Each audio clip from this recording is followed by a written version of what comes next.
Hola, mi nombre es Ana Matías Rendón, soy ensayista y narradora. Tengo 2 libros de cuentos, uno es Historias de Transición y el otro es Tiempos Invisibles.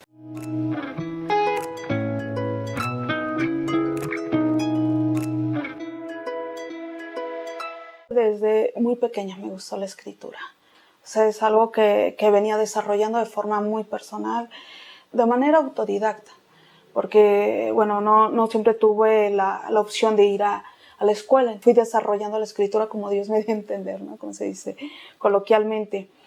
Pero puedo decir que la primera vez que publicó un libro fue estando en la ciudad de Oaxaca en una revista pues, de aficionados que se llamaba Palabrarte. Ahí fue donde publiqué mi primer cuento.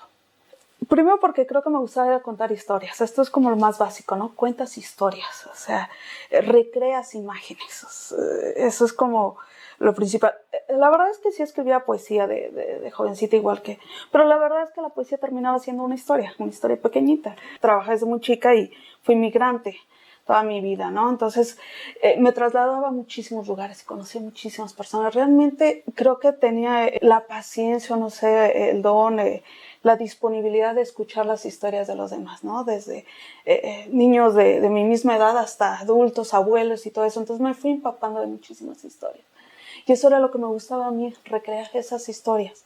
Y así fue como me llamó muchísimo más la atención escribir cuento. Digo, he escrito otros géneros, pero eso ya es géneros que desarrollé de adulta y con cierto conocimiento académico, ¿no? Pero básicamente toda mi vida me han gustado más contar pequeñas historias, que es mucho más rápido que una novela, ¿no? Estudié ya de adulta la licenciatura y bla, bla, bla, ¿no? Todos los posgrados. Siento que antes de eso mis historias eran para contar personajes, para narrar circunstancias de personas que me encontraba en el camino. Entonces son personajes muy diversos, desde un vagabundo, una mujer sexo servidora, un chico travesti, indígenas, por supuesto, muchísimos de ellos, ¿no? Empleados, obreros, o sea, toda esta gama de personajes que nos encontramos de forma cotidiana en el camino. O sea, creo que algo que a mí me llamaba muchísimo la atención era contar las historias como no se habían tocado. Es decir, yo ya había leído, por supuesto, a muchísimos otros escritores, pero escritores que a final de cuentas desconocían muchísimo de eso. Conocían, sí, por historias de terceros, por lo que leen, aparte, ¿no? Porque mucho de eso se absorben de todo lo que van leyendo, pero no propiamente de lo que se vive de forma cotidiana. Y esa era mi intención. O sea, cuando yo digo que de niña, bueno, tuve que trabajar en muchísimos oficios, lo primero que veo en la gente es así como de, ay, pobrecita de ti, ¿cuánto habrás sufrido? Sí, bueno, hay ciertas dosis, ¿no? De crueldad, de circunstancias muy difíciles, pero también hay otras muchísimas cosas que uno se empapa, ¿no? Es lo que te permite la literatura, hacer del dolor, de la crueldad, bellezas, imágenes bellas. O sea, es como revertir muchísimas cosas, ¿no? Recuerdo que cuando me llevaban a terrenos de Veracruz para trabajar ahí en sus fincas, o sea, eran unos paisajes verdes extendidos hermosísimos, o sea, y son imágenes, ¿no? De mi niñez. Comentábamos hace un segundo de Chihuahua. La imagen más vívida que tengo es el frío. Un frío tremendo que te calaba los huesos. Por supuesto, obviamente no tenía ropa como para abrigarme. Entonces sentía el dolor real en los huesos, ¿no? O sea, son circunstancias que sí pesan, pero a la vez hay en ellos imágenes que quieres transmitir, que en mi caso quiero transmitir, ¿no? Y que otras personas que al igual que yo me lean, porque ese es mi propósito, ¿no? Todos los escritores tenemos un público al cual dirigirnos. Tenemos la intención de que cierto público nos lea, ¿no? Algunos son más pretenciosos, algunos simplemente su vida ha sido un poco más placentera, privilegiada, y podrán contar de restaurantes, viajes a Europa y todo esto. Pues la verdad vemos otros tantos que no, pero sin embargo también tenemos muchas cosas que contar. Entonces, eso era un poco, ¿no? También dirigirme a todos ellos.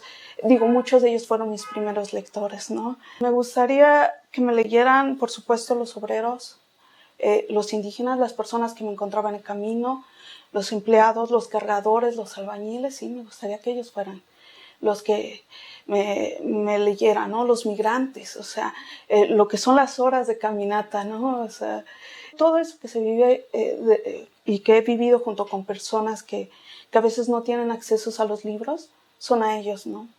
Digo, es algo idílico, pero que a la vez es posible, porque yo también lo hacía, ¿no?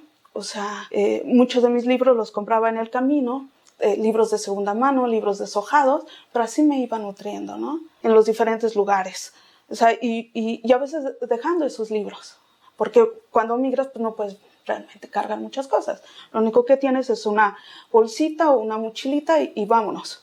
Entonces, bueno, me gustaría ese público, aunque acepto que mucho de mi público no es propiamente personas de la vida cotidiana, ¿no? Sino muchas veces son académicos, son personas que tienen cierto grado de estudios y que les gusta la literatura.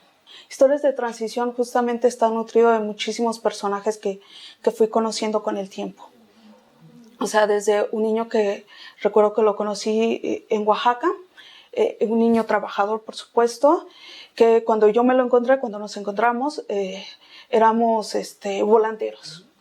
Entonces, él cargaba con una mochila llena de volantes que pesaba más que él, ¿no?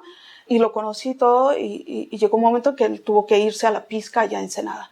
O sea, es esa clase de cuentos, ¿no? Historias de transición tiene eso. Tiene, por supuesto, también historias personales de otras muchísimas personas, de un joven maestro que también va conociendo el mundo, ¿no? Un joven maestro rural. Entonces, historias de transición en ese sentido, de transitar entre lo urbano y lo rural, ¿no? Entre esos procesos.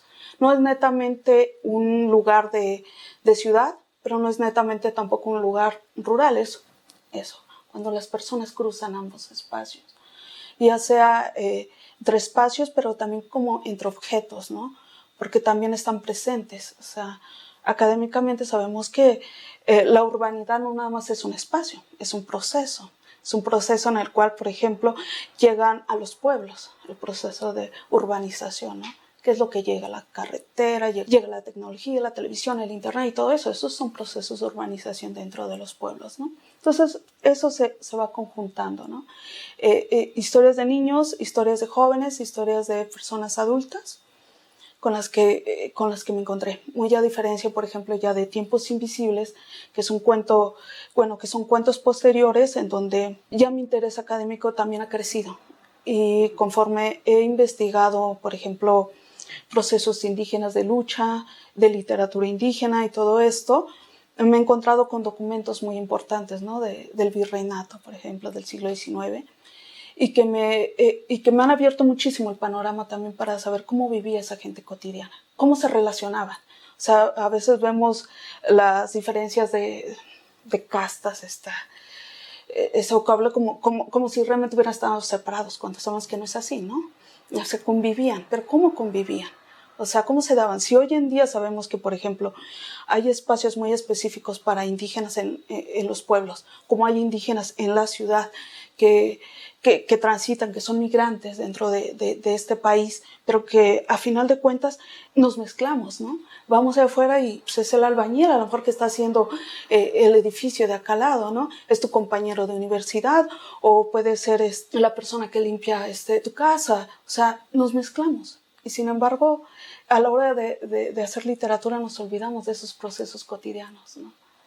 Entonces, bueno, en Tiempos Invisibles son 4 cuentos en donde son de 4 diferentes épocas, ¿no? Y en donde intento justamente hablar también de esas historias que he ido leyendo y documentando. Me gusta no solo leer cuentos, sino también poesía y ensayo, ¿no? O sea, eso me encanta.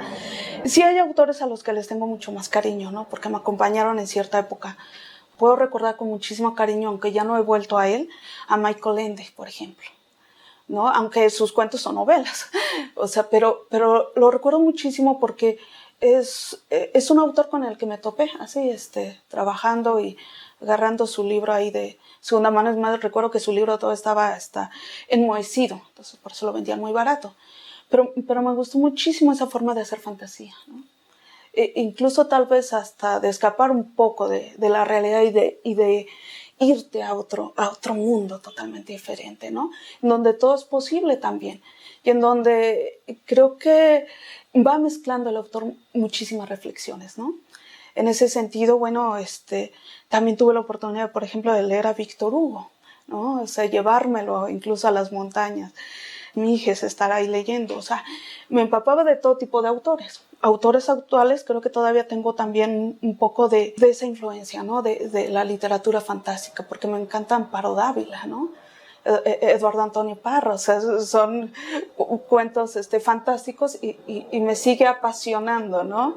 O sea, no escribo yo fantástico, eso es algo que no podría hacer, ¿no? Me cuesta muchísimo en ese sentido. Pero son autores con los que me siento bien, ¿no? Digo, eso por hablar de cuentistas, ¿no? En la narrativa, por ejemplo, me encanta este escritor zapoteco Javier Castellanos, sus novelas, su narrativa es hermosa, bellísima realmente. Es una lástima que dentro de la literatura también haya como una jerarquía en la cual los escritores indígenas están muy relegados, ¿no? Porque entonces veríamos la belleza, ¿no? Y en ese sentido, por supuesto, poetas como Irma Pineda o como Rosario Patricio Martínez, ¿no? que tienen muchísimo de oralidad, o de Pedro Uc, que hace de la lucha maya una poesía bellísima, ¿no? O sea, de rescate, a la vez de expresión, ¿no? Algún día me gustaría escribir, no sé, como Salvador Gallardo, como Roberto Calazo, ¿no? Que también son ensayos muy bellos, pero no por eso dejan de lado la profundidad filosófica y la reflexión cotidiana, ¿no? Entonces hacen un conjunto precioso.